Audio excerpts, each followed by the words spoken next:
Though mostly occurring in secret, some exorcisms have become known to the public.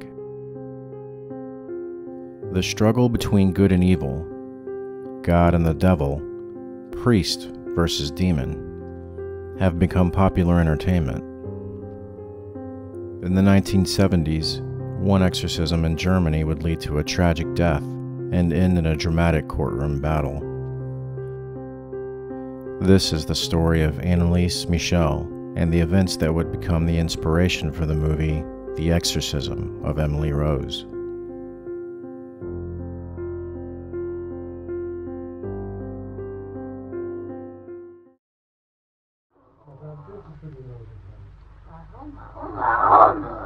Ja, warum?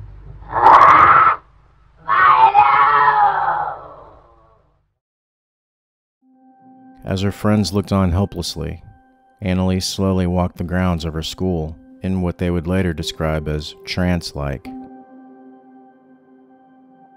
Over the next few weeks, the 16-year-old's health and mental state would rapidly decline.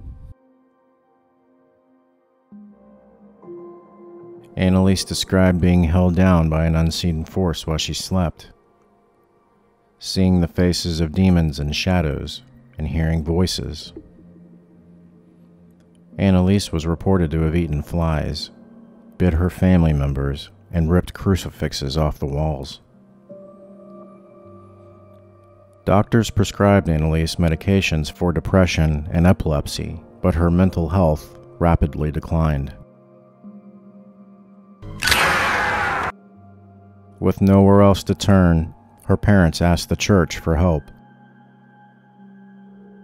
Father Ernst Alt, the priest who first visited Anneliese, noted that the girl believed she was possessed by multiple evil spirits. Convinced that indeed Anneliese was possessed, Father Alt took his evidence to Father Arnold Renz, and the formal rites of exorcism was carried out. Multiple hour-long exorcisms were performed. Signs of stigmata were said to have manifested on the girl's body during the exorcisms. Several evil spirits that had invaded Anneliese were reportedly witnessed by the two priests and her parents. Lucifer, Cain, Judas Iscariot, Nero, and Hitler were these spirits. Also, Valentin Fleischmann, a priest from the 1500s who was kicked out of the church for bad behavior. Anneliese gave accurate details about the real Fleischmann. As the exorcisms continued, Anneliese would not eat or drink, resulting in malnutrition and dehydration. She slipped into a coma and died. The medical examiner who performed her autopsy noted fractured teeth, a broken nose, and multiple bruises and contusions on Anneliese's frail body. It was discovered that the priests and her parents continually held her down and used chains to subdue her. The findings prompted local authorities to press charges against the two priests and her parents.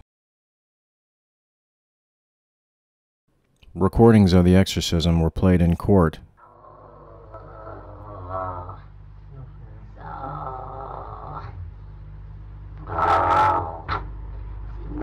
Prosecutors asserted that had medical care been provided to Anneliese, she would still be alive. Both priests who performed the exorcism and Anneliese's parents were found guilty and convicted of negligent homicide. Interestingly, it was determined by the court that no jail time was recommended. The parents of Anneliese were free to go, and Father Alt and Father Renz were given a fine and released.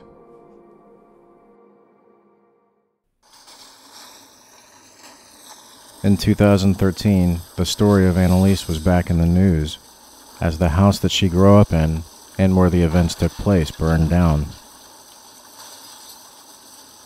Some have pointed out what they believe to be spirits in the photos taken while the home was engulfed in flames.